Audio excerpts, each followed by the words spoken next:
திருவள்ளூர் மாவட்டத்தில் திருவாலங்காடு அருகே மணவூர் கிராமத்தில் சிவனுக்கு அர்ப்பணிக்கப்பட்ட திருநந்தீஸ்வரர் கோயில் அமைந்துள்ளது. மூலவர் நந்தீஸ்வரர், தாயார் ஆனந்தவல்லி.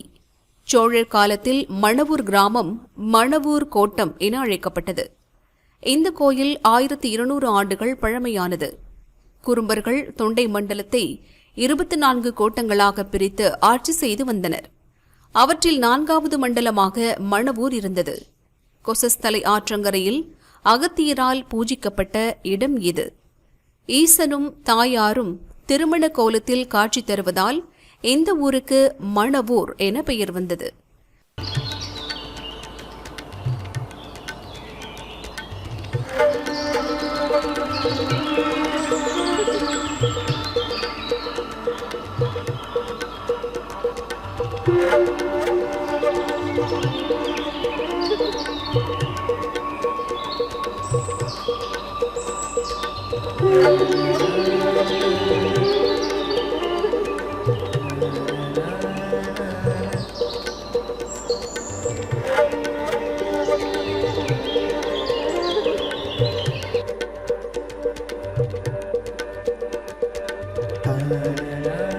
இந்த கோயிலில் நந்தியம்பெருமான் நீராடி சிவபெருமானை வழிபட்டு சாப விமோச்சனம் பெற்றார்.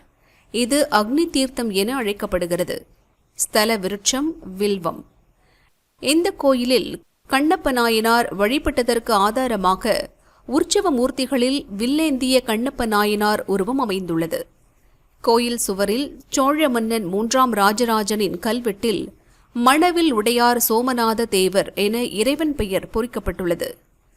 இங்குள்ள விநாயகரை வழிபட்டால் வயிறு கோளாறுகள் நீங்குவதாகவும், அம்பிகை ஆனந்தவல்லியை வழிபட்டால் கடன் தொல்லையிலிருந்து மீள்வதாகவும் பக்தர்கள் நம்புகின்றனர்.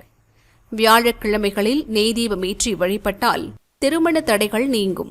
மார்கழி திருவிழா மற்றும் 11 நாள் வைகாசி விசாக உற்சவம் இங்கு கொண்டாடப்படுகிறது. நம பார்வதி பதையே ரர மகாதேவா. எல்லாம் வல்ல அருள்மிகு ஸ்ரீ ஆனந்தமிகு ஆசிரியர் திருநந்தீஸ்வருடைய திருக்கோவில். இது என்ன, திருவள்ளூர் மாவட்டம் திருத்தணி வட்டம் மணவூர் கிராமத்தில் 1200 ஆண்டு 1200 பழமை வாய்ந்த ஸ்தலம். இங்கே இது என்னென்னு திருமணத்திற்கான பரிகார ஸ்தலம்.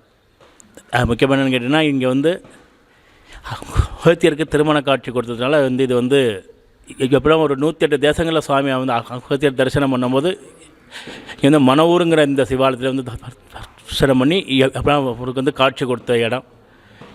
இங்கே இந்த என்னென்னு கேட்டிங்கன்னா, அப்படின்னா நந்திக்கு மோட்சம் கொடுத்த இடம். சுவாமி பேர் திருநந்தீஸ்வரர். எப்படின்னா கண்ணப்ப நாயனார் பூஜித்த ஸ்தலம்.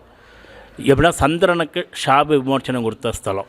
அப்போ முக்கியமாக பார்த்திங்கன்னா, எப்படின்னா பித்தர்களுடைய தோஷம், திருமணத்திற்கான பரிகார ஸ்தலம், எல்லா விதமான தோஷங்களையும் நிவர்த்தி பண்ணக்கூடிய ஒரு அற்புதமான ஸ்தலமாக இந்த மணவூர் எப்படின்னா ஆனந்தமிகு திருநந்தீஸ்வர சுவாமியினுடைய ஆலயம் விளங்கி கொண்டிருக்கிறது.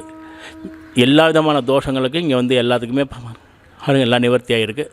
முக்கியமாக என்னென்னா திருமணத்திற்கான பரிகார ஸ்தலம். எப்படின்னா ஒரு 5 வாரம் அர்ச்சனை, எப்படின்னா 4 வாரம் அர்ச்சனை பண்ணிக்கணும். 5வது வாரம் அம்பாட்ட மாங்கல்ய சாத்திரம்னு சொல்லிட்டு மாங்கல்யத்துக்கு மாங்கல்ய சாத்தி பரிகாரம் பண்ணும்போது எப்படின்னா குருனுடைய பார்வைப்படும்போது அந்த தோஷம் நிவர்த்தி பண்ணும்போது எப்படின்னா தங்கத்தை தானம் கொடுத்தோம்னா நமக்கு எப்படின்னா அந்த குருனுடைய அந்த இது பார்வைப்படும், அந்த தோஷமாகப்பட்ட விளக்கம். எப்படி என்னங்கன்னா 4 வாரம் இல்லை 8 வாரம் அர்ச்சனை மட்டும் பண்ணிட்டு 9வது வாரம் இல்லை 5வது வாரம் எப்படி கேட்டால் இங்கே அந்த அந்த அபிஷேகம் மாங்கல் சாத்தக்கூடிய அந்த இதை பண்ணிக்கணும். எல்லா விதமான தோஷங்களுக்கும் பரிகார ஸ்தலமாக விளங்கி கொண்டிருக்கிறது ஆனந்தமிகு திருநந்தீஸ்வருடைய திருக்கோவில்.